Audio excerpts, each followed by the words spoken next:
నమస్కారం అండి. మీ ఎర్రంరెడ్డి తిరుపతి రెడ్డి. ఈరోజు ముఖ్యమంత్రి గారు తన దగ్గరకు వచ్చినటువంటి ఎమ్మెల్యేలతో మాట్లాడుతూ ఒక విచిత్రమైన ప్రకటన చేసిండు. మా శాసనసభ్యులు వస్తున్నారు అన్న, మేము ఎమ్మెల్యేలు అయినా కానీ మా ఎంబడి ఉన్న వాళ్ళకి ఏం చేయలేకపోతున్నాం, వాళ్ళకు ఉద్యోగం ఇవ్వలేకపోతున్నాం, ఉపాధి కల్పించలేకపోతున్నాం. 50,000 నుంచి 4 లక్షల వరకు స్వయం ఉపాధి పథకం కింద నిధులు మంజూరు చేయించడానికి, అర్హత కలిగిన వాళ్ళకి మంజూరు చేయించడానికి ఈరోజు 6,000 కోట్ల రూపాయలు మీ చేతుల్లో రాబోయే 2 నెలల్లో పెడుతున్నాము. జూన్ 2 నాడు 5 లక్షల మంది లబ్ధిదారులను మనం ప్రకటించబోతున్నాము. ప్రతి నియోజకవర్గానికి 4 నుంచి 5,000 మంది మన ఎంబడి ఉండి అర్హత కలిగిన కార్యకర్తలు కానీ, లేకపోతే గ్రామాలలో ఉండే నిరుద్యోగ యువకులు ఎంతమంది ఉంటారు?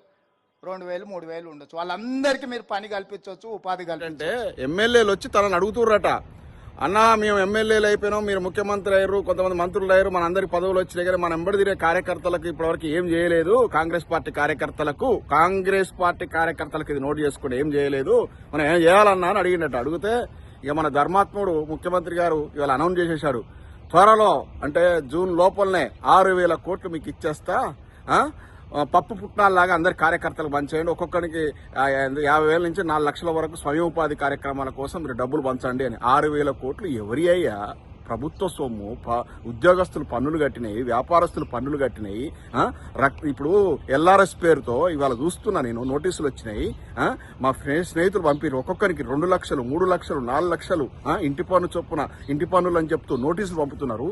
రక్తం పిండుతున్నారు ఒక్కొక్కరిని. మొత్తం వ్యవస్థలు మొత్తం నాశనం అయిపోయి అసలు మార్కెట్లో డబ్బు అనేది లేదు. మొత్తం ప్రజలంతా కూడా చాలా ఇబ్బందులు పడుతుంటే నువ్వు ఇప్పుడు 6,000 కోట్లు నీ కాంగ్రెస్ పార్టీ కార్యకర్తలు పంచుతావా? ఎవరబ్బడు సొమ్ము?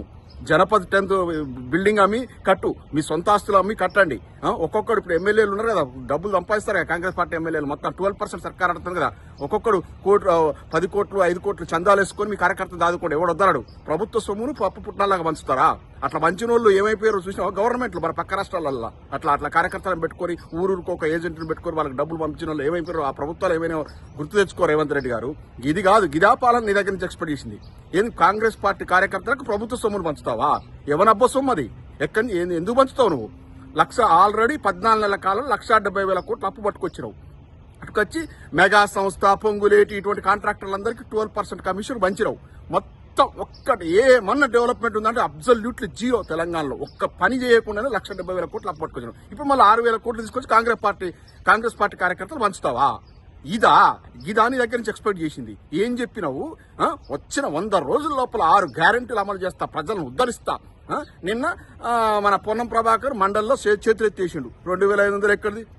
మహిళలకు ఇచ్చేది ఎక్కడిది లేదు, తులం బంగారం ఎక్కడిది లేదు, ఇవాళ స్కూటీలు ఎక్కడిది? మీ ప్రియాంక గాంధీ తీసుకొచ్చి అనౌన్స్ చేపిస్తావు కదా. ఒక్కొక్కరికి అమ్మాయిలందరికీ స్కూటీలు ఇస్తాం కాలేజీలో. ఎక్కడి స్కూటీలు ఎక్కడా? ఫస్ట్ నువ్వు చెప్పిన 6 గ్యారెంటీలు అమలు చేయి. కాంగ్రెస్ పార్టీ కార్యకర్తలకు ప్రభుత్వ సొమ్ము పంచుతావా? దీన్ని కోర్టులు సుమాటగా తీసుకోవాలి. పార్టీ కార్యకర్తలకు పైసలు పంచేది ఎక్కడిది? 6,000 కోట్లు ఎవనబ్బ సొమ్ము? కొంచెమన్నా ఉండాలండి. ఈ పరిపాలన మీ దగ్గర నుంచి ఎక్స్పెక్ట్ చేసింది. ఏదో ఉద్ధరిస్తాం అనుకున్నారు, ప్రజలు నమ్మిర్రు, మోసపోయిర్రు. ఇక చూడండి రానున్న రోజుల్లో మీ కాంగ్రెస్ పార్టీ మీ పరిస్థితి ఎట్లుంటుందో. ఖబర్దార్, ఇట్లాంటి ఆలోచనలు మానుకోండి. ప్రభుత్వం మీరు ఏదైతే 6 గ్యారెంటీలో వాటిని చిత్తశుద్ధి ఉంటుందో వాటిని అమలు చేయండి. ప్రభుత్వ సొమ్మును తీసుకుపోయి కాంగ్రెస్ పార్టీ కార్యకర్తల మధ్యలో మీరెవరండి? ఇట్లాంటి దరిద్రపు కొట్టు కాంగ్రెస్ పాలన తీసుకొచ్చుకున్నందుకు తెలంగాణ ప్రజలారా ఆలోచించండి. ప్రశ్నించే గొంతుకలై నేను చెప్తున్నా, ఇక్కడ విద్యార్థి లోకానికి, నిరుద్యోగులకు, అందరికీ, సకల ప్రజానికానికి, సకల జనులకు నేను పిలుపునిస్తున్నా.